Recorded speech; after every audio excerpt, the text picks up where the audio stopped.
big thing that I was sort of talking a lot about since season 3 dropped was after Hawk's quote-unquote redemption moment. It feeds into everything I've been saying about not killing off redemption characters and why I really love the idea of a redemption character. Because it's a character atoning for the poor choices they've made and the bad things that they've done. And there comes a point to it where they will never ultimately fully redeem themselves because of the unspeakable acts and disgusting behaviour that they've done. But it's about reconciliation. It's about how can I make this right? And I think that's something that we can attribute to our own lives. I mean, no one's perfect. People make mistakes. And I think having a character that is on the extreme end of that, where they do this horrible stuff, and then there's still a hint of redemption and forgiveness, if they can be redeemed and be forgiven, then you can be too for a mistake you might have made, or you might be able to forgive someone else who's done you wrong. There's so many layers into this kind of type of character that sorry about that. There's so many layers into this type of character that I think just fascinate me on such a deeper level. And plus, not to throw too much personal stuff into it, but I think I can relate to it. We've all made mistakes, we've all screwed up, and seeing someone like Hawk atone for his sins is powerful. It's moving. And I always relate it to this scene here, where Daniel flips out at him after he walks out. So Daniel and Johnny have just gone and had another lovers squabble again.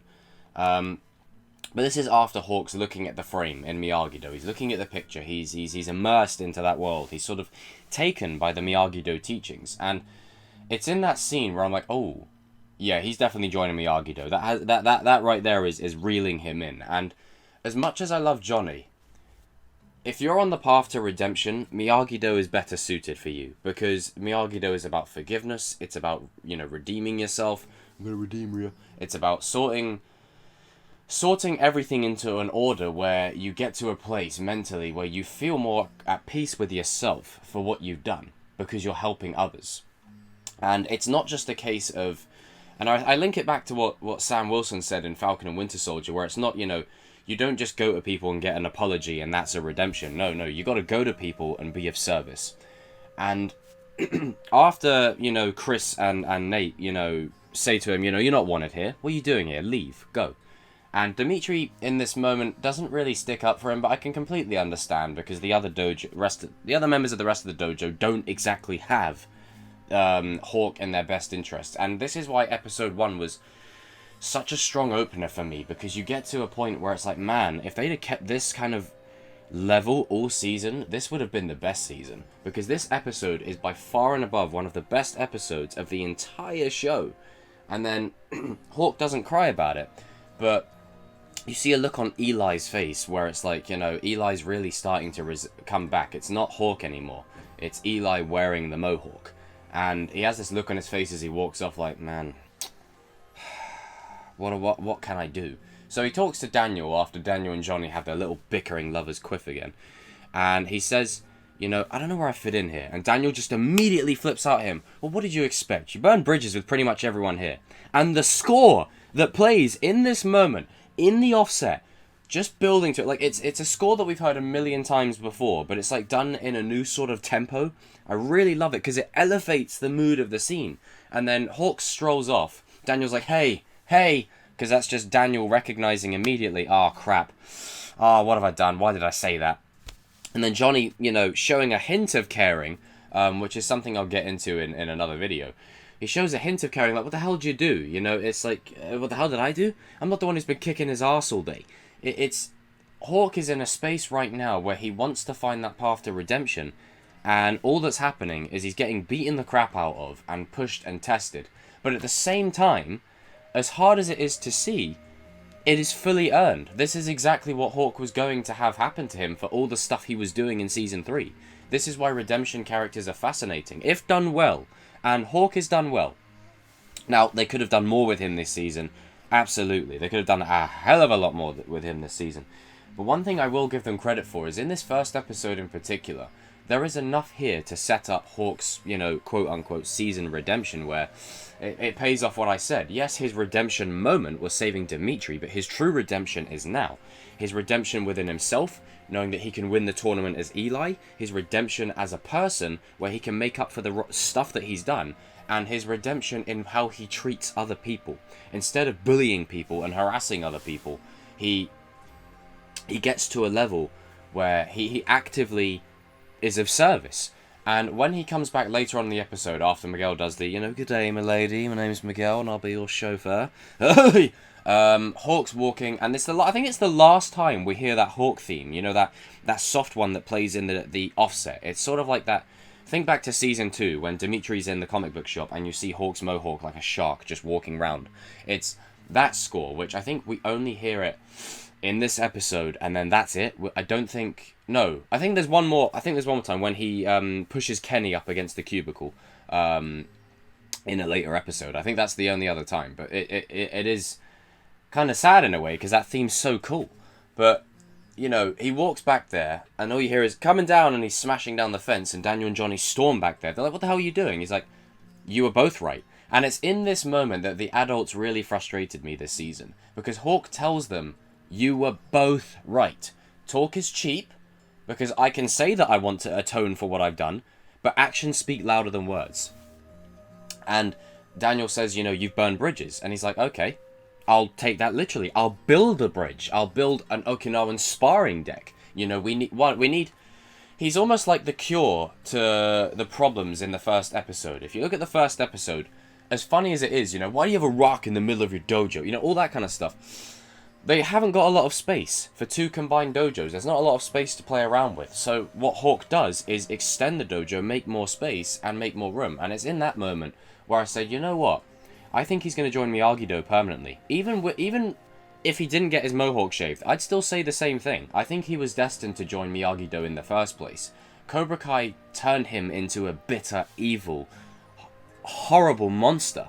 As much as we love Eli, and dare I say it, as much as I love Robbie, Robbie! I would say that Hawk actually crossed that line more than anyone else did. Hawk really crossed that line. He damn near beat a guy to death. Hawk, his whole evil spin is done from very human things, that he's a kid and, he's young and he's impressionable and he's trying to find his place. This is why, as much as it may annoy people, the reason the kids keep switching the dojos is not anything, I know the show's like, oh, are you Team Miyagi-Do, or are you Team Cobra Kai, are you Team Eagle Fang, are you Team Topanga? That's surface level, but if you really break it down, the point of this show is that the kids are trying to find their way, same as the adults. It's all about navigating your way through life. This is why they keep switching the dojos, because each season they're going on a new story, a new progression, which launches them forward to where they need another dojo's services. Robbie needed Cobra Kai this season. Eli needed Miyagi-Do. And, hell, Sam needed Eagle Fang. It's them learning all these other styles is what allows them to progress and move forward. But just to get back to Hawk specifically in this moment, where he literally tells Johnny and Daniel exactly what they needed to hear. You were both right. Which is why I think me and many others had a bit of an issue with the way it was done as the season progressed. Because he told them flat out, you were both right. Both of you. And that's the point. They are the yin and yang. They are the balance. Both Johnny and Daniel, even when it gets to the mid-season fight, and they knock each other out at the same time. It was always going to be a draw. No matter what moves they used. But with Eli in this episode, I really was happy at the way it was done, because as much as I prefer Daniel's method of just saying, well, what did you expect? You burn bridges with pretty much everyone, and that sets Eli off, because I don't necessarily agree with the way Johnny's just like beating the crap out of him, but it allows Hawk to really feel the pain and all that he's done to everyone else around him, by everyone doing it to him, and they're testing him. It's talk is cheap. We're testing you. Okay, you want to make up for what you've done? Prove it. Let's see what you got. Now, what's great about this is you could have had a whole season long of Johnny getting the students to beat up Hawk and Daniel verbally tormenting Hawk. You could have had that, and Hawk would have still redeemed. But what's great about this is Hawk takes the initiative himself. Eli, not Hawk. Eli takes that initiative himself to make things right. And this is what I freaking adore about characters like Eli and Robbie. Is Robbie, as much as we all wanted him to come home to Johnny because that sets up his redemption, we all wanted that to happen. You'd be lying if you said you didn't. He had to make that choice himself. as much as people could influence him and inspire him, or, you know, vie for his, you know, allegiance, he had to make that choice himself.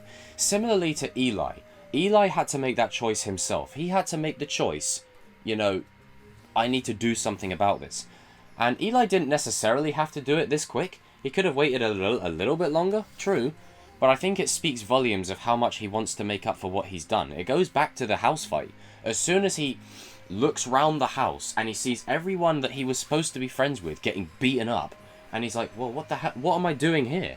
You know, I'm supposed to be, you know, with Miguel. Why am I not with Miguel? I'm supposed to be with Arseface. Now he's not here. You know, Nate got kicked out. No, not Nate. Nate transferred in Season 2. Bert got kicked out. It's the problem. There's so many fighters. It's trying to, like, juggle all of them. But it's that kind of thing where it's...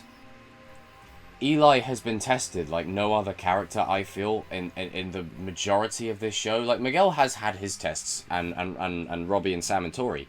But I just feel like Eli is a very relatable character for a lot of people, and is one of the shining stars of the whole show. And it's not that I say that to put down... You guys know me. I'm fair to all the characters. It's just I do feel like Eli had the best arc this season because it carried on his development in Season 3. In Season 1, he was cool, but that was about it. He was just cool. He was just cool, and the hair was cool to look at. Season 2, I don't know what he was doing in Season 2. That dude deserved to be beaten up. Season 3, however, well, now that was character development. So I really didn't want them to undo it and not go anywhere with it. And in some ways, they could have done more with it, but I felt like they did at least honour Season 3's progression for Eli. And it started with this episode. Guys and girls, jump in the comment section down below. Let me know what you thought of this scene. Let me know what you thought of Eli's progression over the season overall. Marching forward to 7k over here, and we're almost there. I can't thank you guys more than enough. By the time this video is uploaded, there should be a Suicide Squad watch party that I did with the boys. It was great. I'm saying this before watching it. It's probably going to be great. It would probably be a load of fun. So if you haven't seen that, go check it out. But guys and girls, take care of yourselves, and, you know, just look after each other. You know, the world's in a bit of a bad space at the minute with everything that's going on. I can't say because YouTube will just go demonetized, but we all know what I mean. So it's in a bit of a bad space. So just take care of yourselves and each other, and just remember that at the end of the day, it's more important, you know, to enjoy these things like pop culture than to be bickering and arguing about it and you know, having arguments and taking it so personally. You know, it's more of an important kind of thing. So as I said, I'll see you on another video soon, and cool it with the nerd shit, huh?